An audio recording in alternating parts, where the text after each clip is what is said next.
Selamat pagi, siang, sore, malam, teman-teman dimanapun berada. Kembali video ke sekian buat channel privilege, yaitu kanal baru membahas tentang privilege yang mungkin orang lain nggak sadari. Di kesempatan kali ini kita kedatangan 3 orang PhD student, mahasiswa doktoral dari UK dan dari Jepang. Kita akan diskusi, ngobrol serius, santai tentang perlu nggak sih orang ngambil PhD gitu ya, kurang lebihnya gitulah. Jadi kita bersama kita sudah ada Elza, mahasiswa PhD di Tohoku bidang matematika. Lalu ada Mas Joko Febrianto di Imperial College bidang biologi. Lalu ada Tesinta di International Global Institute of Global Prosperity di University College London. Oke, berarti ini di Jepang malam, di UK waktunya apa nih? Brunch ya? Atau udah lunch time? Brunch lah. Lunch ya, udah lunch ya. Oke. Mungkin buat di awal ya, ini ya kita mulai pertanyaan yang generik dulu kali ya, sebelum masuk ke bagian yang lebih menarik. Dulu mungkin buat di awal, gimana sih ceritanya bisa memutuskan untuk PhD dan sampai dapat supervisor? Mungkin kayaknya kalau udah dapat supervisor atau dapat LOA itu lebih gampang ya buat cari beasiswa. Ini logika saya. Mungkin ntar bisa cerita gimana ceritanya dulu memutuskan PhD dan sampai akhirnya dapat supervisor atau LOA. Mungkin dari Tesinta dulu. Kayak ini nih, kayak wawancara beasiswa. Ya, atau malah nostalgia. Nostalgia. Oke, thank you Bening. Sebelumnya saya makasih banget ya diajak ngobrol-ngobrol Sabtu pagi. Ini bikin bernostalgia sekaligus refleksi terhadap perjalanan selama ini. Terus kalau menjawab pertanyaan Bening dulu gimana ya? Kalau saya sih sebenarnya, jadi kan latar belakang saya profesional, saya arsitek perancang kota, terus saya punya firma sendiri, jadi latar belakang saya sangat praktisi, terus saya juga punya banyak aktivitas dengan komunitas di Bandung, pengembangan kampung, pendampingan, dan lain sebagainya. Itu sisi praktis saya. Tapi terus ada satu proyek yang kemudian saya punya ambisi lebih besar gitu, untuk mengembangkan mengembangkan imajinasi. Gimana sih kalau anak-anak, karena latar belakang saya studi perkotaan ya, gimana sih kalau anak-anak diberikan tempat yang lebih besar gitu dalam pengambilan keputusan atau proses pengambilan kebijakan perkotaan. Itu yang dalam bidang saya, dalam disiplin formal saya itu sedikit sekali diberikan exposure. Ini kemudian 5 tahun terakhir adalah proyek yang sedikit demi sedikit saya bangun gitu ya. Terus kemudian jadi ambisi, jadi perjalanan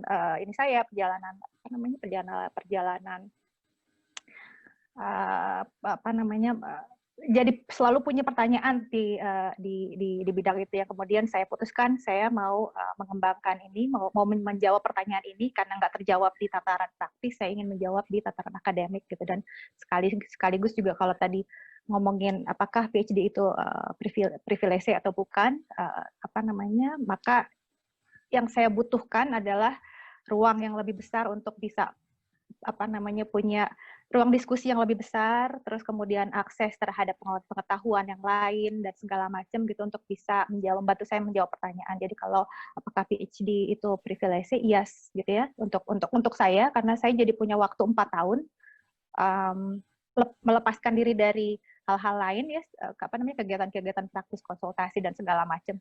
Nggak usah nyari duit gitu ya istilahnya ya, karena saya dapat beasiswa juga di sini untuk fokus aja dalam perjalanan menjawab pertanyaan terkait tadi pertanyaan pribadi saya, endeavor saya. Kira-kira kayak gitu. Jadi kenapa dulu memutuskan? Jadi saya udah punya proposal project yang firm, saya belum punya supervisor. Itu juga hal yang perjalanan yang lain, karena nggak gampang untuk saya mencari supervisor yang mau membimbing studi yang sangat interdisipliner kayak gini. Ini kan ada studi tentang anak-anak, studi perkotaan, kebijakan. Apa sih gitu ya? Ini disiplinnya apa sebenarnya gitu? Rencang kota bukan, arsitektur apalagi udah jauh gitu ya. Development kayaknya nggak juga gitu. Makanya satu-satunya akhirnya setelah banyak belanja, banyak ditolak segala macam, akhirnya saya di departemen yang saya yang sekarang. Itu perjalanan yang agak beda mungkin dengan PhD yang lain di bidang sosial. Kira-kira gitu. Anak-anaknya umur berapa teh? Saya kerjasama dengan anak-anak SMA. Oh, jadi young adult. Siswa SMA. Masih child sih kalau untuk aturan di Indonesia, apa namanya, untuk sampai umur 18 mereka masih masuk Anak-anak. kategori anak ya.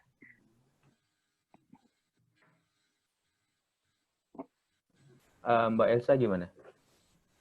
Saya sebenarnya kenapa saya pilih PhD itu saya juga lumayan unik ya. Sebenarnya saya masih mikir-mikir lagi apakah mau lanjut ke akademi atau enggak, dan jujur saya tuh saya tuh mahasiswa yang kerjanya cuma sekolah 2 aja ya, orang yang kerjanya cuma sekolah doang gitu ya, dari umur 5 tahun sampai sekarang hampir 25, saya 20 tahun sekolah doang gitu, SD, SMP, SMA, S1, S2, S3 gitu ya. Jadi sama sekali nggak ada pengalaman kerja, nggak ada pengalaman profesional, selain nge-lab.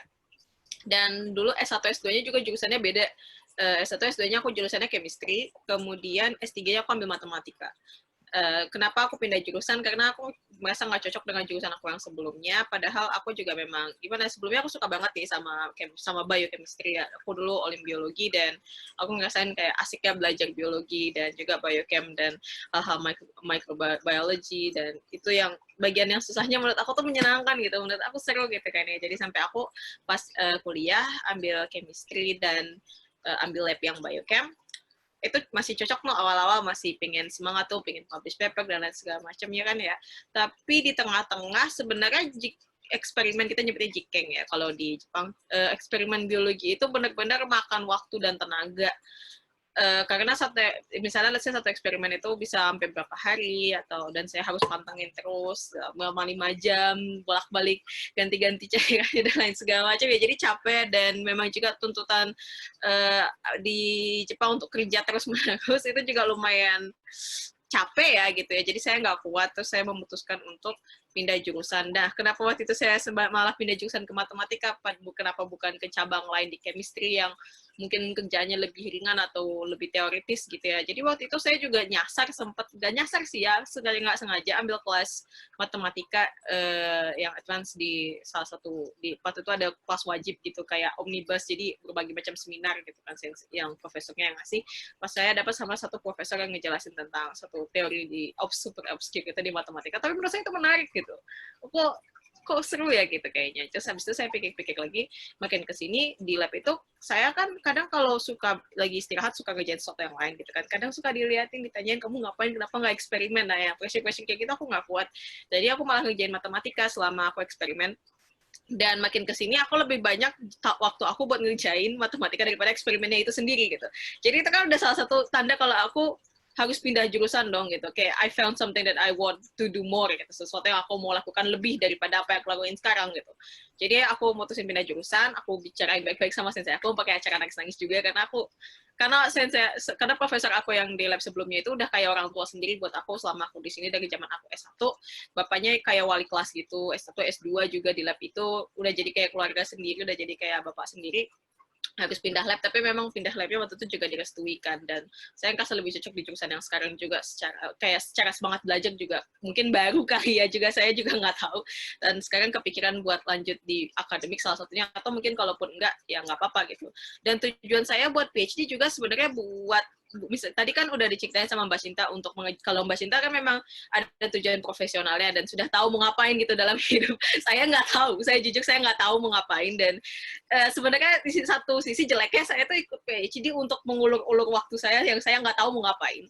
Tapi di sisi lain baiknya saya itu PhD karena saya pengen melatih pola pikir saya gitu. Jadi kayak dengan dengan striknya akademik, gimana harus pola pikir seperti apa, dan cara memikir secara logis dan secara runut dan baik dan benar. Nah itu tuh saya yang cara berpikir itu yang pengen saya pelajari di PhD sih sekarang. Jadi mau kerja jadi apapun gitu ya, nggak mesti jadi akademik, nggak mesti kerja di perusahaan bergengsi atau apa gitu ya, apapun itu kita tetap butuh strategi mikir gitu, dan itu sih yang aku cari di PhD.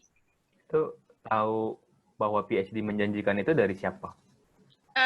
Dari cuci otak hasil di lab aku yang sebelumnya. Oh, baik. Oke. Mas Joko gimana ceritanya? Ya, ya mungkin sedikit mirip dengan Mbak Elza, tapi ya karena saya masuk fresh graduate ya, jadi saya memutuskan untuk PhD kurang lebih sebelum saya selesai lulus S2, saya sudah punya ancar-ancar untuk mengambil PhD gitu ya, S3. Maka karena pada awalnya memang tujuan awal saya adalah untuk jadi dosen ya. Jadi roadmap bisa dibilang future plan-nya adalah untuk menjadi dosen, dan di mana salah satu requirement yang bisa dikatakan menjanjikan untuk menjadi dosen di universitas-universitas di Indonesia itu adalah dengan jadi PhD, dengan lulusan S3 ya. Nah itu sebenarnya pada awalnya, sehingga walaupun ya ada prosesnya ya, karena misalnya beasiswa dulu, jadi kira-kira makan waktu 2 tahun sampai dari saya lulus S2 sampai mulai masuk PhD-nya. Nah, kemudian kalau dari proses supervisor, ya sebenarnya pada awalnya Imperial ini bukan tujuan utama ya, jadi bisa bilang bukan cadangan juga sih. Kenapa saya nggak utamanya tidak mau memilih ke London, karena jauh. Ya sebagai ya orang yang tidak terbiasa merantau, jadi paling mentok paling cuma ke Bandung ya, dari Jakarta ke Bandung itu kan jauh, dekat ya, maksudnya bukan yang tiba-tiba keluar benua begitu ya. Jadi sebenarnya tujuan awalnya yang terdekat, misalnya Jepang atau Korea lah ya, atau Singapura gitu ya, Asia. Jadi sebenarnya sempat pengen daftar ke NTU juga, cuma belum diterima aja ya, sampai akhirnya karena itu prosesnya gagal, kemudian saya coba aja langsung karena saya pengen mendalami biologi sintetik ya, karena saya dulu ikut IGEM. Itu S2-nya di mana, Mas? Saya ambil fast track S1 S2-nya di TB. Oh, oke. Jadi ikut IGEM-nya, itu IGEM adalah sebuah kompetisi internasional bidang genetika. Ya. Engineering. Ya. Lanjut, ya, jadi ketika saya S2 di akhir, jadi sambil ngurus tesis, itu ikut IGEM. Itu lumayan challenging juga. Tapi dari situ terbuka gitu, terbuka peluang-peluang untuk ternyata kuliah di luar negeri, karena pada awalnya saya tidak terlalu ini ya, harus PhD atau harus PhD-nya kemana gitu. Tapi dengan ikut itu terbuka peluang, ternyata banyak ya, dunia itu luas ya, ibaratnya banyak peluang, dan satunya saya melihat ya Imperial itu salah satu kampus yang memang cukup pionir di bidang biologi sintetik ya. Nah, itu salah satu opsi saya untuk memilih studi PhD. Ya walaupun ya tadi kalau bisa ditarik mundur, itu bukan pilihan pertama ya, karena saya memilih yang dekat. Alasannya ya sederhana aja, dekat dengan keluarga. Kalau misalnya di Singapura kan setiap bulan mungkin bisa pulang ya. Iya Mas, belum corona. Iya, ya selama pandemi. Selama di London saya baru pulang sekali semua saya PhD. Oh, 4 tahun sekali pulang? Iya, baru pulang sekali, karena ya banyak hal sih. Terus juga ada keluarga juga kan di sini. Maksudnya saya sama istri dan anak. Tapi lanjut lagi tadi, kalau yang untuk mencari supervisor, ya ini studi ini ya. Ya saya sih bahasanya searching aja. Jadi profil, karena kebetulan nggak banyak kenalan ya, karena mungkin kurang banyak gaul juga. Jadi nggak tahu, mungkin idealnya adalah tahu apakah ada mahasiswa yang dikenal atau mahasiswa Indonesia yang ada di lab tersebut gitu ya. Karena kan basisnya ini lab ya, saya memang suka nge-lab. Jadi kurang lebih ya kerjanya dengan lab based work. Nah, karena tidak ada kenalan, jadi ya hanya searching saja dari profil di kampusnya. Kemudian ya tentukan ini supervisornya calon yang saya pilih ya, karena melihat dari background-nya, research interest-nya, kemudian publication-nya. Nah, kemudian ya saya email saja seperti biasa. Oke, simple ya, maksudnya cocok bidang, terus publikasi, cocok, email, langsung memulai sebuah obrolan lah. Oke. Tanpa ada faktor lain, misalnya apakah nanti karena nggak kenal ada lulusannya, jadi ini gimana membimbing gitu. Sebenarnya saya punya cerita lebih unik sih. Jadi saya email dosen A itu kayak top 10 di bidang yang pengen saya pelajari. Terus di dosen A itu ada anak Indo, postdoc, orang Indo. Saya email, oh dia lagi cuti lahiran, kamu email aja langsung ke dosennya. Terus dosennya bilang, grup saya full, kamu coba email prof yang ini.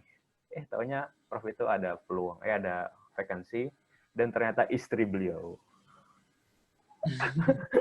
Istri beliau dan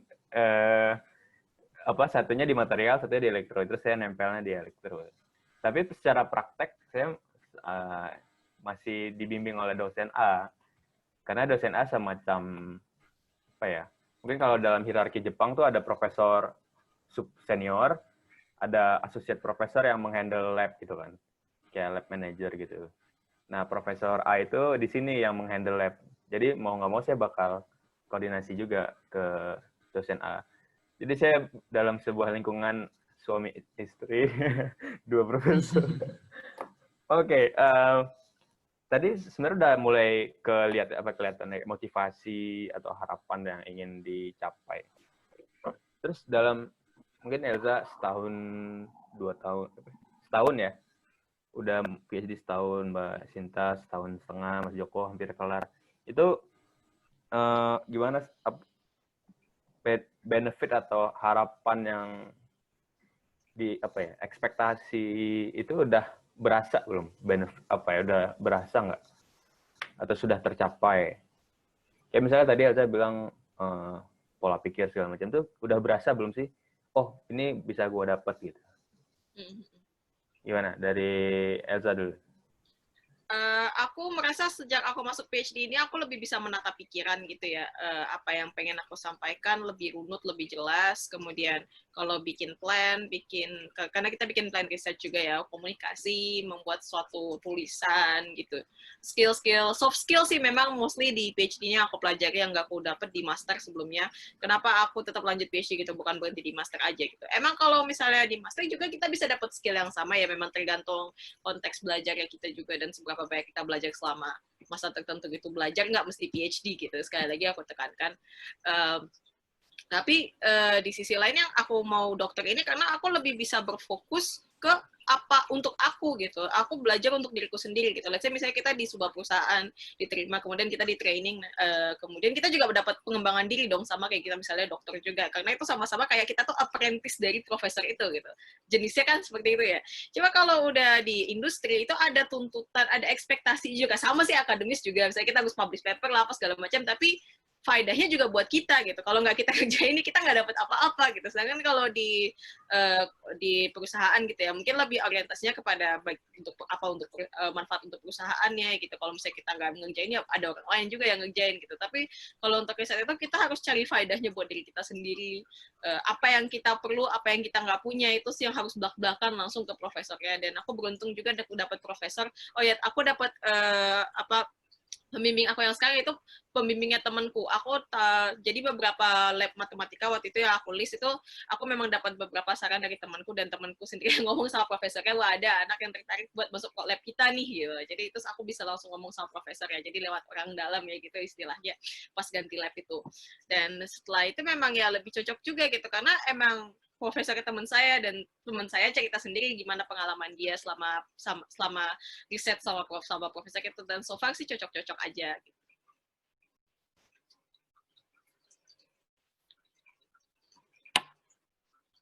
Sorry, lupa.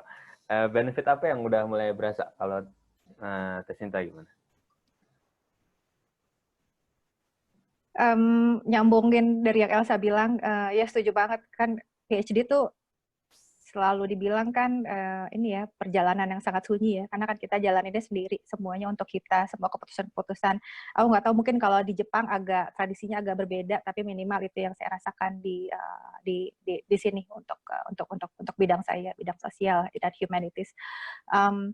Jadi semua tahun yang diberikan untuk merefleksikan perjalanan project saya, bukan karir, karena karir lebih besar lagi, tapi minimal project saya yang udah saya lakukan selama 5 tahun. Benar seperti tadi kata Elsa juga, kesempatan menulis, membaca, jadi kayak semacam kalau kita, karena agak beda ya, kalau saya kan dari pengalamannya dari saya udah punya pengalaman kerja sebelumnya, kan pengalaman profesional, jadi tapi kalau di dunia praktis tuh agak sulit punya kesempatan, punya waktu gitu, punya ruang untuk merefleksikan apa yang kita lakukan, karena selalu ada troubleshooting yang harus kita lakukan gitu ya, selalu ada persoalan yang harus kita selesaikan di lapangan, jadi selalu waktu tuh selalu kurang gitu. Apa yang harus kita lakukan, apa yang kita selesaikan sekarang tuh ya harusnya dilakukan kemarin atau seminggu lalu, selalu kayak gitu mindsetnya.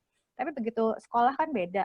Harus banyak tarik napas panjang, pelan-pelan, dirunut. Bener banget tadi kata Elsa, mindset tuh bener-bener kalau buat saya malah dibongkar, dibolak-balik segala macam dari semua pembaca, dari apa yang saya refleksikan dari bacaan saya. Jadi benefitnya itu yang saya rasakan, punya waktu untuk refleksi itu tuh kayaknya simple ya, tapi itu mahal banget kalau dilakukan tanpa ada kesempatan PhD. Merefleksikan apa yang udah kita lakukan, terus refleksi, dan kemudian ada peer kan, ada supervisor yang membantu kita untuk merunutkan gitu ya, untuk challenging semua yang sudah kita kita putuskan jadi pemahaman gitu ya, yakin gitu, apakah kamu udah cek yang lain-lainnya dan segala macam. Gimana kalau itu kan hal-hal yang orang nggak akan, kalau di luar PhD mungkin orang nggak akan mau mempertanyakan. Mungkin kadang-kadang kalau orang lain yang susah amat sih mikirnya sampai kayak gitu, mungkin ada hal-hal kayak gitu ya. Tapi kalau PhD kan enggak, justru lo harus mikir semua layer dikupas dan segala macam. Itu benefit yang saya rasakan selama 1,5 tahun ini, membuat saya berpikir ulang gitu ya, berpikir dalam, kemudian punya mindset baru. Saya melihat project saya udah beda, melihat diri saya udah beda gitu ya, dari reading yang saya kan, bacaan saya jadinya banyak ke filosofi kan, jadi itu juga mempengaruhi saya. Dan dan saya di awal memutuskan bahwa memang perjalanan PhD ini nggak hanya perjalanan intelektual, tapi juga perjalanan spiritual. Saya pengen melihat sebenarnya apa sih gitu ya, yang saya lakukan sampai umur saya ini gitu ya. Letak saya dalam semua sistem ini tuh seperti apa. Jadi itu juga yang terus-menerus saya lakukan. Jadi itulah ya benefitnya, sangat sunyi perjalanannya, tapi ya rewarding banget. Gitu sih. Semoga menjawab. Mantap. Nah, kalau Mas Joko gimana? Terima kasih. Ya sebenarnya kalau lebih sudah disampaikan ya. Jadi kalau dari soft skill memang banyak ya, dari apa yang namanya kita berani mengutarakan pendapat, kemudian critical thinking, ya hal-hal yang mungkin kurang banyak dieksplor di startup pendidikan yang sebelumnya gitu, karena ya kurang lebih banyak kita diberikan informasi kan, kita disuruh tugas, tapi sedikit tugas mandirinya gitu. Itu yang saya rasakan kalau sekarang secara umum. Tapi karena saya memang basisnya basic science ya, jadi basic research. Jadi di sini bisa dikatakan jangan takut gitu ya untuk mencari tahu gitu. Itu yang mungkin dirasakan gitu, karena saya penelitiannya juga masih yang belum applied, dan juga supervisor saya kurang lebih menanamkan seperti itu. Jadi kalau kita harus berani mengeksplor, kemudian kalau kita penasaran ya dicari tahu gitu penyebabnya itu misalnya. Kemudian itu juga, selain itu juga belajar kemandirian ya, kemandirian beriset. Jadi dalam riset kalau saya rasakan di sebelumnya 1 S2 itu lebih banyak disuruh ya, jadi disuruh kemudian mengerjakan apa yang dikerjakan, dilaporkan. Kalaupun ada troubleshooting, ya itu saya nggak tahu kenapa salahnya di mana. Itu paling harus tanya dulu, tanya ke supervisor sebelumnya, tanya ke orang PhD yang sudah pengalaman gitu ya, kira-kira di mana. Nah tapi selama perjalanan PhD ini ya saya belajar mencari tahu, ketika kita ada suatu masalah gitu ya, kita troubleshooting sendiri gitu. Jadi kita dengan bisa mengetahui masalahnya di mana itu sebagai suatu hal yang apa ya, ya nikmat gitu ya. Jadi ketika kita bisa mencari tahu salahnya di mana dari suatu hal yang kita lakukan sendiri, nah itu ada suatu hal yang ada kepuasan sendiri gitu. Karena artinya kita sudah bisa menganalisis kesalahan kita di mana, dan itu tadi ada waktu untuk refleksi ya kalau kata Pesinta tadi, karena ketika sudah mentok gitu ya, memang perjalanannya panjang, saya sudah hampir 4 tahun ya. Ketika mentok ya kita jangan memaksa untuk maju, tapi kita duduk dulu sejenak, kita lihat dulu ternyata apakah ada kesalahan-kesalahan atau ada di mana kira-kira salahnya. Nah dari situ kita troubleshoot. Nah ketika kita sudah bisa berhasil itu, nah itulah salah satu lompatan atau benefit yang dirasakan ya dalam proses perjalanannya ini. Kemudian juga karena ini adalah base ini panjang ya, ini beratnya kayak maraton gitu ya. Jadi perlu untuk sabar dan passionate ya. Butuh kita harus menerima atau passion gitu terhadap apa yang kita ambil ini. Jadi agak akan berat gitu ya kalau misalnya kita tidak ada rasa ya memiliki PhD kita gitu. Jadi artinya harus suka gitu ya kalau dari saya. Karena kalau nggak suka itu berat gitu. Ya nge-lab bisa tiap seminggu, tiap hari, itu juga belum tentu datanya dapat, bisa jadi gagal, akhirnya ngulang lagi. Jadi dan itu. Kemudian sama satu lagi yaitu time management ya. Di sini artinya kita walaupun bebas kita mengatur jadwal, tapi ya dia kita akan ditanya. Nggak sebebas itu. Bebas tapi nggak sebebas itu. Ya, kita akan ditanya, ada hasilnya mana gitu. Ujung-ujungnya hasil yang ditanggung jawabkan kan, hasil yang kita perlihatkan. Nah di situ artinya kita harus punya rule gitu. Kita set on karena nggak ada aturannya kan. Mungkin ada beda supervisor yang ada aturan khusus gitu. Tapi kalau yang tidak ada ya kita harus bisa membiasakan diri kita dengan aturan yang kita buat. Ya kita berjalan dengan situ dan harus konsisten, dan itu mungkin Mas. Iya, kalau saya setuju tentang tadi yang diceritain banyak batu, kayak wah saya sudah mengalami sebagiannya. Aku mau nambahin boleh nggak? Ya boleh, monggo. Yang ada 2 hal. Yang pertama eksplorasi. Iya itu kesempatan PhD itu emang kesempatan eksplorasi ya, eksplorasi seluas-luasnya yang kalau di luar PhD mungkin ruangnya akan sangat terbatas gitu kan. Kalau tadi Elza bilang kalau kita kerja mah kita pasti bertanggung jawabnya bukan pada diri sendiri tapi pada perusahaan atau pada apapun itu gitu. Kenapa? Pada pemilik modal. Bukannya diskusi yang lain deh. Panjang banget nanti itu. Nah, terus itu eksplorasi. Aku sangat menikmati setahun pertama gitu ya. Setahun pertama tuh aku baca banget, banyak banget gitu hal-hal yang nggak kepikir sebelumnya gue akan masuk ke dalam ranah berpikir yang seperti itu. Tapi memang eksplorasinya memang dipush untuk seperti itu. Bukan hanya dipush oleh supervisor, tapi dipush juga oleh diri kita. Kapan lagi sih gue punya kesempatan untuk bisa eksplorasi seperti ini kalau nggak sekarang? Itu satu. Terus yang kedua adalah tadi Mas Joko bilang apa ya?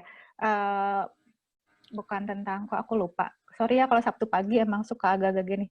Sebelum kebebasan. Mungkin ini agak jumping ya.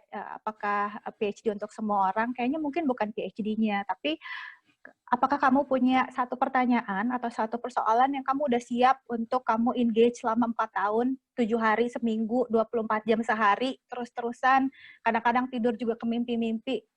Udah siap belum punya satu pertanyaan seperti itu? Jadi kalau misalnya udah siap, oke, go on gitu ya, pursue dalam bentuk PhD. Tapi itu hanya salah satu alternatif aja, karena kan mungkin bisa ada banyak hal yang lain. Jadi kayak gitu sih respon aku tadi ke Mas Joko. Oke, Asa mau nambahin apa? Aku ada tambahan. Jadi sebenarnya kan aku udah tadi cerita ya, aku tahu dari mana PhD itu untuk mengembangkan pikiran, critical thinking, yang soft skill gitu. Kita tahu dari hasil cuci otaknya lab aku yang sebelumnya kan. Nah pas waktu itu aku juga dibilangin kalau misalnya PhD itu apa sebenarnya itu tuh kamu dituntut originalitas gitu, kamu dituntut berpikir untuk diri sendiri gitu ya. Karena kita sebenarnya PhD itu oke lah, mungkin nggak mungkin orang tuh 100% asli dong, original riset, original out of nothing, out of thin air itu nggak mungkin. Itu yang jelas. Pasti kita building up dari sesuatu yang pernah dilakukan orang lain sebelumnya gitu. Kita PhD itu riset original tuh cuma membuat sedikit kayak apa ya, kayak cuma ditoel dikit gitu loh dari apa yang kita ketahui gitu, kita cuma toel dikit gitu doang kan sebenarnya PhD itu. Apalagi sekarang apa yang diketahui orang itu udah banyak banget ya, jadi kita mau riset sampai 30 tahun pun bisa jadi itu cuma salah satu bagian kecil dari apa yang humanity, yang manusia sudah ketahui sejauh ini. Nah, terus dari originalitas ini juga, mungkin yang bedanya tadi juga mungkin udah dijelasin sama Mas Joko ya, kalau misalnya kita sekolah itu sebagian besar kita duduk, belajar, dijelasin sama guru atau profesor, atau misalnya kita baca buku, itu sebenarnya kita kan mengonsumsi pikiran orang lain gitu. Maksudnya kita dapat apa yang orang bilang, oh orang tuh udah kerja kayak gini loh gitu, dan kita mengonsumsi. Sedangkan bedanya kalau kita PhD, kita original research, itu kita produksi, itu kita bikin sendiri sesuatu untuk disampaikan pada orang lain. Makanya ada jurnal ilmiah gitu ya, makanya kita wajib menerbitkan suatu karya tulis ilmiah yang merupakan hasil pikiran kita sendiri dan harus original gitu. Disertasinya juga begitu. Dan sebenarnya memang nggak semua disertasi itu berfaedah untuk masyarakat gitu ya. Banyak yang bilang, apalagi saya matematik, mungkin yang lebih teman-teman yang lebih pure math ya, saya lebih ke arah applied, jadi mungkin ada sedikit aplikasinya dikit-dikit lah gitu. Apalagi yang teman-teman yang pure math gitu, yang jurnalnya indeksnya cuma 1, yang apa namanya, apa sih namanya, yang citation indexnya cuma 1, Impact factor. Ya, impact factor, thank you.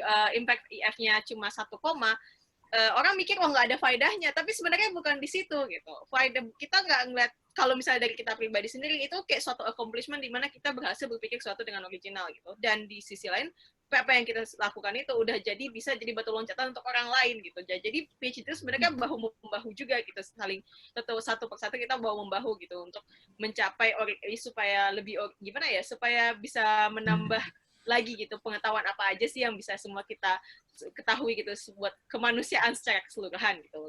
To extend the knowledge of humanity. Iya. Aku jadi pengen nambahin. Ini seru gini ya diskusinya, jadi nambah-nambahin. Tapi emang esensi PhD itu kan kayak gitu ya. Jadi setuju sama kata Elsa bahwa apa yang kita lakukan itu kan sebenarnya bahu membahu. Tapi memang itu jadinya mungkin akan jadi bisa menjawab setiap orang tuh butuh PhD nggak sih? Mungkin salah satu jawabannya adalah kalau kamu udah siap atau kamu ingin berkolaborasi dengan para scholars yang mungkin ngomongin hal yang sama dengan kamu, globally gitu ya, bukan cuma di lingkungan yang kamu ketemu sehari-hari aja, tapi kamu ingin tahu gitu ya, ada semangat kolaborasi gitu ya, mungkin itu juga salah satu yang bisa dipursu lewat PhD gitu. Karena kan kalau kita literatur review aja kan kita harus tahu ya orang lain tuh udah ngomongin apa aja sih, karena pasti nggak original gitu, bukan cuma kita pertama kali, tapi kan kita harus tracing banget. Ini idenya pertama kali siapa yang mulai dan siapa aja yang kemudian mendebat dan segala macam. Jadi harus paham debat itu untuk bisa masuk ke dalam ranah kolaborasinya. Kalau aku punya satu riset yang kemudian idenya bisa mengubah, maka titik mengubahnya itu lewat mana dan apa dampaknya ke dalam diskusi tersebut. Kan kira-kira spiritnya kayak gitu sih. Oke, luar biasa. Emang apa ya, kalau ngeliat sih emang perlu usaha at certain level, terus kita bisa join the discussion. Kalau nggak kita ya pelangap-pelongo kayak orang ahistoris gitu nanti, kayak orang udah ngerjain apa 2000 belakang gitu, terus kita baru ngomongin itu, kayak itu mah udah ya emang membaca ya sebuah kewajiban dan tahu perkembangan debat yang ada di bidang kita. Oke, ini udah lumayan banyak coverage. Mungkin ada 2 pertanyaan sih buat mengarah ke akhir diskusi ya. Tapi mungkin yang jadi penting dibahas tuh, ini kan kita saya ngerasa PhD tuh nggak banyak kan. Ini di Indonesia tuh berapa ya? Aduh, saya pernah baca tapi saya lupa. Pokoknya misalnya di Singapura 30, di Indonesia tuh baru hitungan jari gitu. Per 100.000 atau per 1 juta penduduk gitu. Pokoknya rasio antara PhD holder dan populasi itu Indonesia sangat rendah. Jadi bisa dibilang ya kalau insya Allah kita semua kelar dengan PhD, nah itu kita jadi apa ya? Cuman sekelompok elit gitu. Nah, ngerasa nggak sih sebenarnya tuh bisa kita terima dan dapat beasiswa atau ikut program beasiswa ini sebuah privilege kalau kita bandingin ke anak-anak muda lain gitu, atau teman-teman kita, teman-teman kantor dulu atau teman kuliah dulu gitu. Kira-kira gimana kita ngeliat ini sebagai sebuah privilege? Oh, ternyata nggak semua orang bisa dapat akses buat PhD. Aku boleh jawab ya? Iya. Iya, itu privilege banget, terutama kalau dalam lakukannya mendapat beasiswa ya, digaji, apalagi kalau beasiswanya full. Sorry Elsa. Elsa perjuangan banget. Elsa hebat banget deh, alun banget angkat topi. Karena kapan lagi, tadi aku udah bilang di awal, kapan lagi sih 3-4 tahun dikasih digaji tiap hari gitu ya, pokoknya udah deh kamu secure semua dari mulai asuransi, makan, akomodasi ditanggung gitu ya, supaya kamu bisa pursue apa yang kamu passionate gitu ya. Itu kan terdengar kayaknya ini banget ya, egois banget ya. Tapi ini yang aku sering cerita juga ke partner aku. Partner aku juga PhD, dia baru selesai di King's School of Film Studies. Kita sama gitu ya, dia juga latar belakangnya profesional. Kita selalu ngomong bahwa ini adalah privilege gitu ya, kita melakukannya di luar negeri, di luar Indonesia. Itu artinya kita bisa punya distance gitu ya, certain distance untuk kita bisa merefleksikan apa sih yang terjadi di Indonesia, fenomena apa yang terjadi di Indonesia. Kalau tadi Elsa ngomong pernah pemilik modal gitu ya, itu kan salah satu juga hal yang didiskusikan gitu ya. Itu kan menarik banget. Tapi itu kan hanya bisa dilakukan kalau kita punya distance yang cukup ya. Mungkin kalau melakukannya di Indonesia nggak akan punya cukup ruang untuk berjarak gitu dengan semua persoalan-persoalan itu, yang membuat jadinya pembacaan aku jadinya nggak terlalu kritis, bisa jadi karena aku jadi bagian dalam semua kekisruhan itu. Sistem ya, udah mungkin terwarna jadinya, nggak fresh. Betul. Sistem gitu.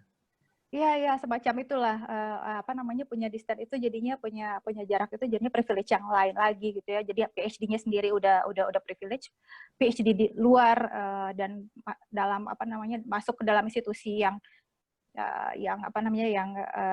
globally acknowledged gitu, itu juga adalah privilege yang lainnya. Jadi kan privilege sebenarnya sangat sangat berlapis gitu ya, dan apalagi saya perempuan gitu ya, dan saya Muslim, itu kan identitas lain yang jadi juga harus disadari. Terus kemudian saya dan partner saya jadinya kita punya kesimpulan bahwa ini akhirnya dikembalikan ke kita untuk bisa dikembalikan gitu ya. Apalagi saya PhD pakai uang publik ya, pakai uang negara. Itu artinya harus ada ya memang dalam skema beasiswa saya wajib harus pulang ke Indonesia untuk mengabdi. Tapi kan pengabdian itu kan debatable banget ya. Debatable. Tapi akhirnya jadinya punya tanggung jawab pribadi, bagaimana pemikiran saya, hasil refleksi saya 4 tahun itu kemudian harus bisa punya impact ya. Impact nggak harus sesuatu yang besar, tapi bisa sesuatu yang sangat kecil, dimulai dari keseharian dan segala macam. Jadi itu yang kemudian jadi tanggung jawab pribadi. Lewat tulisan-tulisan, lewat di mana jejaring kita tergabung, terus menyuarakan apa yang yang selama ini meresahkan gitu ya. Kira-kira seperti itulah. Tapi intinya adalah giving back ke community itu kemudian jadinya salah satu yang menjadi bentuk syukur, wujud syukur. Ya, syukur dan ya semacam itulah kira-kira. Jadi speechless gini. Jadi speechless. Cukup ini ya, cukup emosional ngobrol. Dari hati. Berat banget buat Sabtu pagi. Agak berat ya buat Sabtu pagi. Oke, Mas Joko gimana? Ya kalau ditanya apakah privilege atau tidak, ya maka jawabannya privilege. Jadi kita ya secara rasio tidak banyak, artinya kita mendapatkan, saya pribadi ya kita semua mendapatkan artinya keistimewaan ya untuk bisa PhD, karena walaupun ya tentu kita nggak serta-merta gitu ya tiba-tiba oh silakan kamu PhD gitu ya, kita ada struggling juga, ada prosesnya juga, kita harus mencari, tapi tetap dengan kita berhasil ya mendapatkan bisa PhD itu juga ada satu privilege gitu yang sudah kita dapatkan. Tapi yang jadi pertanyaan adalah ya apa yang akan kita gunakan gitu, apa yang akan kita gunakan dengan privilege yang kita dapatkan. Apakah hanya sekedar menjadi status saja, oh ya saya sudah lulusan PhD, kemudian ya sudah gitu, akan jadi hiasan untuk di CV saja gitu ya, dengan kita menunjukkan bahwa perbedaan status kita dengan yang lain gitu, apakah hanya seperti itu atau kita akan mengambil sikap yang lebih daripada itu ya.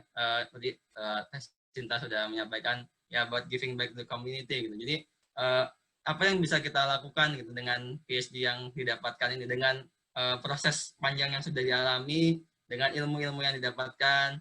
Tadi Mbak Elza menyinggung juga pikiran yang kita, hasil produk karya kita dengan pikiran kita ini, apa yang bisa kita berikan gitu ya, untuk apakah ya negara kita, untuk komunitas kita, rakyat ya, orang-orangnya, komunitas di sekitar kita ya, atau minimal keluarga atau tetangga kita. Nah itu ya kira-kira apa yang bisa kita berikan gitu ya, itu jadi produk, jadi tidak hanya menjadi ibaratnya hasilnya tidak hanya untuk kita saja gitu ya, tapi kalau saya memandang bahwa karena saya sudah ya sangat bersyukur ya, alhamdulillah dapat PhD kesempatan, kemudian juga alhamdulillah juga dengan adanya beasiswa. Nah kemudian ya maka saya berpikir untuk bisa bermanfaat gitu, sebagaimana ya ilmunya ini walaupun nggak harus ilmu yang penelitian plugnya itu yang disampaikan gitu, artinya karena kan ya tidak semua teknis atau hasil penelitian ini bisa langsung diaplikasikan ya, karena kan saya basic, tapi ya ada hal-hal yang bisa ditularkan gitu, misalnya critical thinking, bagaimana kita literasi, bagaimana kita membaca berita gitu ya, karena ya itu tergantung bisa terpengaruh gitu, seperti apa, sudah kritis apa kita melihat berita gitu, apakah kita sudah melihat dari sudut pandang yang lain. Salah satu saya ngerasa sih emang setelah di perjalanan itu kayak bahkan kita mempertanyakan statement yang baru saja kita buat gitu. Terus saya kayak ngerasa I'm even questioning my own statement, kayak wow. Kita kayak semacam belajar skeptis gitu. Jadi betul. Kita tidak mudah taklid, ibaratnya gitu ya, mengikuti apa saja kata berita udah pasti betul, kemudian atau kata supervisor kita sudah pasti betul, ya belum tentu juga. Kita reasoning di sana. Kita mempertanyakan apa yang kita terima gitu ya. We put something in doubt every time. Ya. Okay. Jadi benar nggak sih? Apa? Jadi benar nggak sih kalau kita PhD itu datang dengan satu pertanyaan penelitian, tapi kita bukannya end up setelah bertahun-tahun gitu ya, bukannya menjawab pertanyaan, tapi kita come up dengan berbagai pertanyaan lain. Iya, jadi bisa juga sih. Questioning gitu ya. Kayak agak di brainwash. Kamu tuh harus mempertanyakan bisa kita jawab. Datanya dipertanyakan, statement supervisor dipertanyakan. Jadi ada jawabannya sendiri, tapi sih emang ya pada akhirnya jadi kerjaan pribadi. Oke, dari Elza gimana? Dari aku sebenarnya kalau ditanya aku PhD privilege atau enggak, meskipun aku sekarang beasiswanya nggak ada karena aku pindah jurusan, aku jawab itu aku privilege. Cerita dikit gimana survive kenapa PhD tanpa beasiswa di Jepang. Ya, itu keren banget. Tapi pertama aku mau cerita dulu nih kenapa aku bahkan bisa PhD gitu aja. Soalnya aku langsung terus PhD aja nih, aku 24, aku PhD tahun pertama. Kalau misalnya everything goes well ya, mungkin 26 aku udah lulus gitu. Aku juga nggak tahu itu ke depannya, aku nggak mau sih waktu dokter.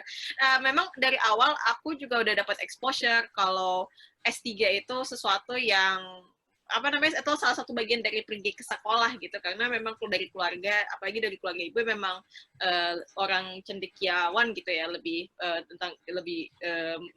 mengedepankan sekolah dan ilmu pengetahuan gitu. Jadi kamu harus S3.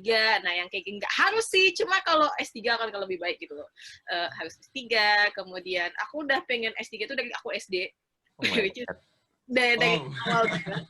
Memang dari awal banget, dan aku kuliah SMP aku di Padang waktu itu masih sama keluarga. SMA aku ke Jakarta, aku sendiri, aku anak cewek pertama di keluarga, dan mamaku nggak bolehin gitu, karena memang keluarga kita tuh di mana-mana gitu ya, di Indonesia itu memang pada suka pergi ke mana-mana, jadi mau ngelepas juga nggak susah, karena pasti ada seorang gitu di keluarga gitu di kota tersebut gitu, jadi nggak begitu susah ngelepasnya.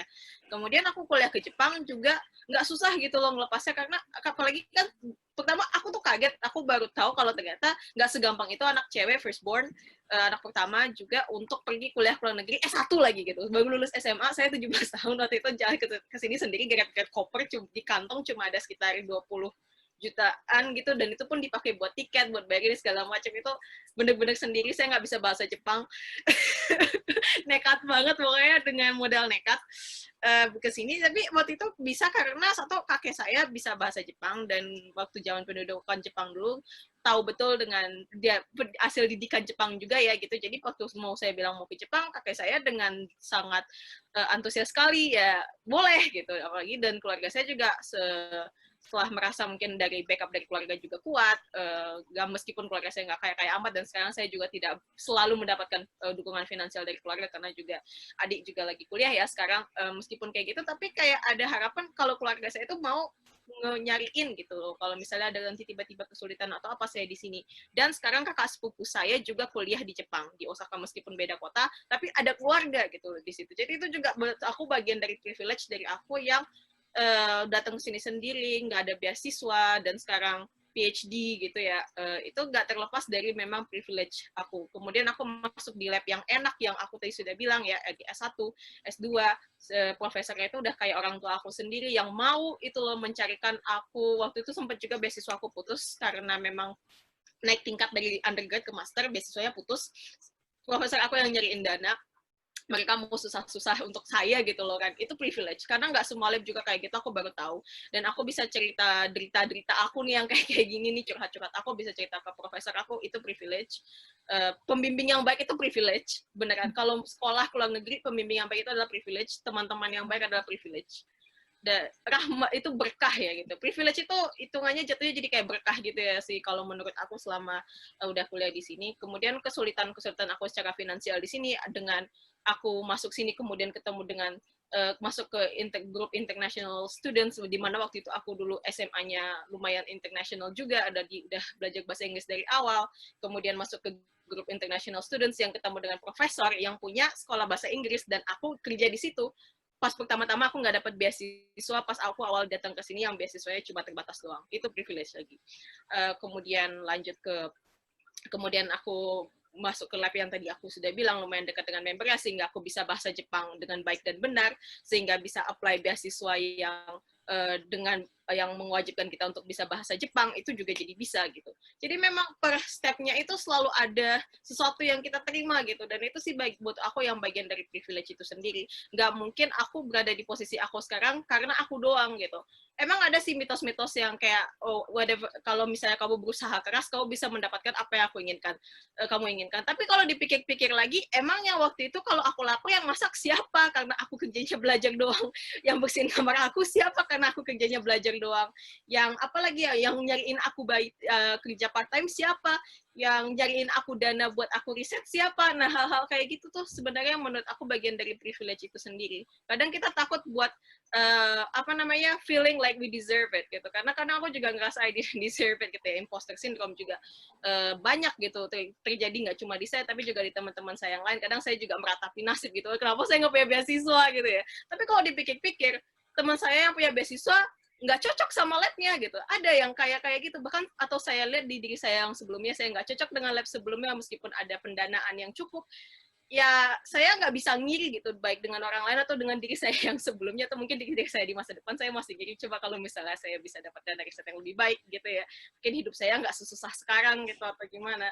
Jadi ya memang sih privilege itu bentuknya macam-macam sekali lagi, dan studi PhD itu membutuhkan berbagai macam privilege yang require you, yang kita perlu siap dan berada di tempat yang tepat dengan orang yang tepat dengan kemampuan yang tepat gitu sih memang. Oke, luar biasa. Dan menurutku sih Elza tadi cerita bahwa keluargamu udah bisa kan kamu udah punya imajinasi ya bahwa dari SD aku akan PhD gitu, karena keluargaku intelektual gitu. Itu kan juga sebenarnya privilege juga kan. Untuk orang lain mungkin nggak akan punya imajinasi kayak gitu. Iya, visinya gitu mungkin nggak sejauh itu gitu kan. Iya, benar. Iya. Aku pas masih kecil banget, karena papaku bisa bahasa Inggris, beliin aku buku bahasa Inggris banyak banget, jadi memang exposure dari aku kecil gitu. Jadi itu privilege, itu yang privilege paling besar itu memang dari keluarga berarti. Dari keluarga. Iya. Oke, mungkin satu pertanyaan terakhir nih. Apakah kita ada teman-teman meng-encourage orang ngambil PhD? Ya, siapa yang mau jawab duluan, monggo. Aku ulangin jawabanku yang tadi deh. Kalau kita PhD kan cuma satu ya dari berbagai macam jalan hidup yang kita bisa tempuh gitu ya, bukan keharusan gitu ya, apalagi sekarang. Di zaman pandemi kayak gini kelihatan banget bahwa yang namanya pengetahuan, akses pengetahuan itu bisa beragam banget bentuknya dan bisa dari segala lini, bahkan dari level yang paling kecil komunitas, warga komunitas sampai yang tadi ya, kalau PhD kan global knowledge yang bisa kita tap resource ya. Tapi kalau menurutku kalau dua sih circumstance ya. Satu, punya pertanyaan yang mau dijawab dan udah siap belum berkutat dengan itu selama 3-4 tahun. Itu yang Oke, kalau itu yang, monggo gitu. Kalau ada itu monggo. ya, Condition kedua apa? Dan yang kedua adalah yakin hanya resource-nya hanya bisa didapat dari PhD. Apakah ada hal yang lain? Misalnya kan kita sekarang bisa nyemplung gitu ya ke. Aku nggak tahu kalau misalnya aku ngomong sebagai aku periset perkotaan, kalau aku pengen tahu, pengen melihat sebenarnya kehidupan warga di kampung padat kumuh, do I really have to do PhD to do that? Apakah nggak aku tinggal aja tinggal di satu kampung gitu ya, untuk melakukan riset gitu ya? Ya, seperti kayak gitu. Maksudnya knowledge itu bisa diproduce dimanapun. Kita cuma cukup tahu apa yang kita benar-benar butuhkan untuk kedepannya gitu ya, dan paham tadi kalau ngomongin privilege dan segala macam, kita paham nanti si knowledge yang kita segala macam akses yang kita akan punya itu nanti akan diapakan ke depannya. Kira-kira sih dua hal itu. Oke, monggo. Kalau udah punya jawabannya maka silakan. Mas Elza gimana, Elza? Apakah aku nge-encourage orang untuk PhD? Iya, tapi siap-siap kecewa dengan diri sendiri. Waduh, gimana tuh kecewa dengan diri sendiri? Kegagalan atau gimana? Kecewa dengan diri sendiri karena kita kadang suka overestimate dan underestimate diri kita sendiri juga gitu. Kalau nggak mesti PhD buat tahu hal itu, karena tadi aku udah bilang kalau misalnya kita taruh nih kalau PhD ini kayak orang zaman dulu gitu, yang saya di Jepang kan, misalnya belajar sama maestro bikin pedang gitu, kerjanya tiap hari cuma nokokin potok-potok tok gitu. Dan ya sama PhD juga kayak gitu, kerjanya tiap hari cuma ya gini ya, terus gini ya gitu. Sebenarnya kerjanya nggak jauh beda gitu. Jadi dengan proses pembelajaran dan filosofis yang didapatkan itu kan nggak masalah. Tapi ketika kita pertama kali masuk gitu, wah ini gue pasti bisa nih gitu kan, atau nggak, aduh gue bisa nggak ya, nah yang kayak gitu nih. Yang pertama tadi kita bilang, oh gue udah pasti bisa nih, ternyata nggak bisa di tengah-tengah gitu. Ada lagi yang mungkin gagal di jalan, atau misalnya nggak jadi PhD-nya, nggak lulus. Dulu ada beberapa yang saya kenal juga gagal di tengah-tengah PhD-nya gitu. Memang karena tapi ketika ada itu senpai saya, kakak tingkat saya yang tidak sampai lulus PhD-nya, profesor saya bilang jalan hidup nggak cuma PhD gitu. Emang jalan hidup nggak cuma PhD, dan jalan hidup nggak cuma PhD, dan ya life goes on gitu. Tapi ya kalau udah sekalinya masuk, emang lebih baik komitmen sih. Memang kalau PhD itu kembali komitmen. Sekalinya kita udah bilang, oke, aku bakal ambil PhD, ya diselesaikan gitu. Begitu juga dengan hal lain gitu ya. Ya, I'll take this gitu. Dan itu memang juga harus bakal diselesaikan. Ya, aku encourage. Tapi kalau kecewa, tapi gimana ya, kalau gagal, jangan salahkan diri sendiri, karena bukan sepenuhnya salah kamu kalau misalnya it's not working well. Agak beratnya, aku mau mengkonklusi kok agak bingung ya. Tapi ntar ke Mas Joko dulu deh. Mas Joko dulu. Ya, saya aja kali yang mengkonklusi. Tapi ya. Mas Joko aja yang konklusinya. Enggak. Yang bikin konklusi. Kalau encourage, ya kalau mau menggabungkan dua pendapat, ya dua pendapatnya Tessa dan Mbak Elza. Ya kalau saya pribadi, saya mengambil dari perspektif saya sebagai seorang orang yang fokus di lab ya, jadi pekerjaan lab. Kalau Tessa sama Mbak Elza kan aktivitasnya lebih ke tidak terbatas di dalam lab aja ya. Jadi segala sesuatu ya lebih ya mungkin bisa dikatakan dinamis juga. Ya, tapi karena saya berinteraksi langsung dengan makhluk hidup ya, artinya ya kita harus merawat gitu, harus dirawat, yang bisa mati karena kan bakteri lama-lama bisa mati, ya harus ibaratnya kayak kita merawat lah, ya walaupun tidak seberat merawat bayi ya, tapi intinya ya ini butuh kesabaran ya, misalnya ada di komitmen. Jadi dan PhD itu gapnya cukup besar, kayak saya rasakan dibanding S1 S2. Jadi lompatan yang besar gitu. Jadi secara psikologis dan juga secara mental psikologis itu harus siap, mau tidak mau, karena ya kita ibarat maraton, walaupun di Inggris ini di UK hanya 4 tahun ya. Jadi rata-rata beda kalau lain misalnya di Amerika mungkin bisa lebih dari 4 tahun, bisa 5 tahun, 6 tahun. Jadi ada waktu lebih banyak. Sedangkan kita 4 tahun harus lulus kalau kebanyakan di UK. Jadi mau nggak mau kita ada waktu yang panjang, tapi sebenarnya nggak bisa dikatakan cukup ya. Kalau dari segi saya lab base, kadang ya setahun itu bisa jadi tidak dapat apa-apa. Jadi kita udah riset setahun, kemudian gagal, akhirnya ya nggak jadi data juga gitu. Jadi dan dari situ tadi troubleshooting, kita melihat tadi juga kata Mbak Elsa, jangan underestimate, jangan overestimate juga. Kadang kita merasa kita udah S1 S2, PhD akan gampang. Belum tentu juga, memang ada yang mudah di awal, ada yang kendalanya di awal, ada yang kendala di tengah, ada kendalanya di akhir. Gitu. Jadi sangat dinamis dan perjalanannya panjang, tapi juga jangan underestimate. Kalau kita merasa gagal, ya jangan langsung berhenti gitu. Ya karena saya sempat juga ya banyak lah mengalami gagalan, tapi ketika udah mau kadang-kadang mau menyerah gitu ya, sempat mau menyerah juga, ini kayaknya mungkin belum saatnya gitu ya. Ya ada support gitu dari banyak orang. Dari situ yang menguatkan kita. Tadi kalau kata Mbak Elza, kalau misalnya sempat gagal, ya jangan menyerah sampai benar-benar selesai gitu. Sampai memang benar-benar nggak bisa lanjut gitu ya. Jadi jangan lanjut. Ini agak off deh sebenarnya. Jadi mengencourage apa enggak nih? Ya encourage. Kita semua encourage. Buat ya, yang saya mau encourage. Kita semua encourage. Nggak ada condition. Kalau Tesinta ada condition tadi. Mengencourage everyone, anyone. Everyone, anyone. Kalau everyone, anyone mungkin enggak. Kalau for those who consider PhD, yes. For those who does not even consider PhD, you don't have to. Oke. Kalau Mas Joko gimana? Salah satu opsi aja ya, Zah. Ya. Kalau Mas Joko stance-nya gimana? Encourage asal atau encourage jika gitu? Emang encourage jika. Oke, jika apa? Siap mental.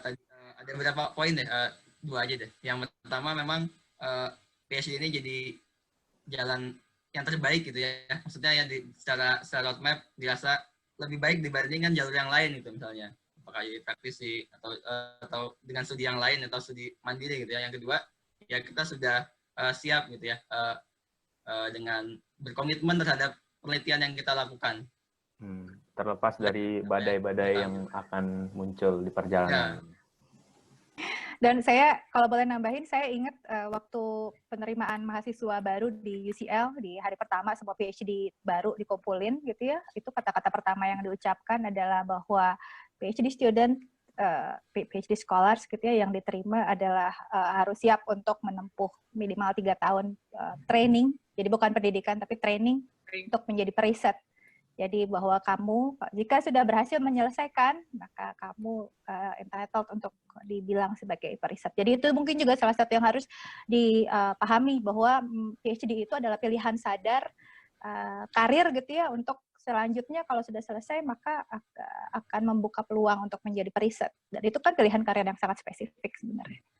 Ya, dan aku tambahin satu juga, masih senada juga dengan kata-kata profesor yang sekarang, 3 tahun itu kamu PhD, setelah PhD bukan kamu jadi orang hebat atau apa, kamu hanya baru menyelesaikan training kamu saja, gitu. Habis itu karirnya itu panjang, katanya gitu. Jadi, ya 3 tahun ini nggak ada apa-apanya dengan apa yang kamu lakukan pas PhD. Itu kecil, nggak ada apa-apanya, gitu. Tapi buat kamu itu gede, gitu. Tapi kalau kamu lihat secara keseluruhan, itu cuma ya apalah gitu, nggak signifikan gitu, orang belum tentu baca tesis kamu yang gitu-gitu kan ya, cuma habis 3 ya tapi faktanya memang begitu, life begins after PhD memang sebenarnya. Oke. Sebuah tagline yang sepakat. Ada kata postdoc yang yang cukup dekat dengan saya. Jadi PhD itu baru learning study case ya. Jadi learning how to research itu. Ya. Jadi kita bisa meriset mandiri itu selama PhD. Jadi ketika PhD selesai bukan berarti kita sudah akan jadi ahli ya atau ahli sudah riset, tapi kita perlu belajar bagaimana menata riset secara mandiri dan kita troubleshooting terhadap apa yang kita lakukan gitu. Jadi sangat panjang gitu perjalanannya masih. Itu juga jadi pertimbangan mau PhD apa enggak, karena setelah PhD nggak tiba-tiba langsung semuanya akan datang kepada kita gitu. Oke. Tawaran kerja ya. Dan Hati-hati, PhD bisa jadi kita kesulitan dapat kerja, Iya, ada malah jadi overqualified. Ya. jadi overqualified. Jadi itu bisa jadi. Itu malah bingung nakar nih gaji berapa. Iya. Oke. Kayaknya ada betul. satu, Apa? Bening kalau boleh tambahin ya satu, Oh. mungkin pertanyaan yang lainnya adalah setelah bisa menjawab apakah kamu mau PhD atau enggak, tapi juga pertanyaan tadi soalnya gara-gara Mas Joko bilang ya bahwa kalau di UK kan 4 tahun, tapi kalau di tempat lain. Jadi itu juga satu hal yang penting disadari bahwa peta tradisi training PhD di seluruh dunia itu beda-beda. Jepang beda, Betul. UK beda, Amerika beda. No school of thought untuk masing-masing kampus, bahkan bukan negara lagi, tapi setiap kampus itu penting. Terutama kalau aku ngomong dari social science gitu ya, bahwa ada riset-riset yang akan bisa murni akan bisa sangat kaya dieksplorasi di kampus tertentu, tapi enggak di kampus yang lain karena enggak menganut mindset pemikiran yang seperti itu. Jadi itu juga kalau di UK 4 tahun kelar nggak kelar kumpulkan, modelnya kayak gitu. Agak berbeda dengan di Amerika yang memang diberikan waktu untuk menulis yang jauh lebih sampai puas gitu ya hasilnya. Jadi itu juga harus disadari. Jadi selain kalau udah memutuskan oke, aku mau PhD, sekarang PhD di mana yang paling sesuai, karena pilihan karir, umur dan segala macam itu akan sangat berpengaruh pada pilihan melakukan PhD. Setuju. Siap. Makasih waktunya, obrolan yang sangat menarik dan kayaknya yang jelas sih life begins after PhD ya. Iya. Kayak tapi emang sebagai subjek yang menjalani PhD sendiri tuh ya this is something big lah, as if that's our world gitu nggak sih? Iya, aku merasa jadi lagi. Tanpa ya gimana ya, karena kita yang menjalani itu kayak ngerasa ini gede, tapi in the big picture tuh mungkin kontribusi keilmuannya, esensi kita sebagai periset atau expert itu sendiri kayak sebenarnya itu masih kayak apa ya, putik atau apalah gitu yang baru akan berkembang. Ya, masih untuk dibuktikan. Ya, perlu dibuktikan ya. Mungkin makanya perlu postdoc kalau dari sisi aku, mungkin kasusnya agak beda. Jadi aku kan punya project yang kemudian menjadi motivasi kenapa aku PhD. Jadi dan modelnya juga action research. Ini juga model yang lain ya, yang mungkin bisa jadi alternatif. Jadi sebenarnya dalam proses aku PhD, projectnya juga jalan di Indonesia. Ada hal yang kami sebagai tim. Jadi aku nggak hanya sendiri, ada tim riset juga di Bandung gitu. Kita advocating satu hal bersama, cuma jadinya modalnya beda. Aku dalam track akademik dan mereka yang lebih praktis di lapangan. Itu juga jadi aku dalam posisiku advocating bagaimana posisi peran anak dalam perkotaan, itu yang kemudian PhD ini jadinya bukan untuk membuktikan atau bukan untuk menjawab pertanyaan, tapi juga leveling up proses advokasi ini ke dalam tataran diskusi yang lebih besar. Itu salah satu, itu juga sih salah satu alternatif juga dalam. Tadi privilege episode ketiga. Silakan jika ada saran topik atau tema yang ingin dibahas, langsung saja diketik di kolom komentar ya. Sampai jumpa.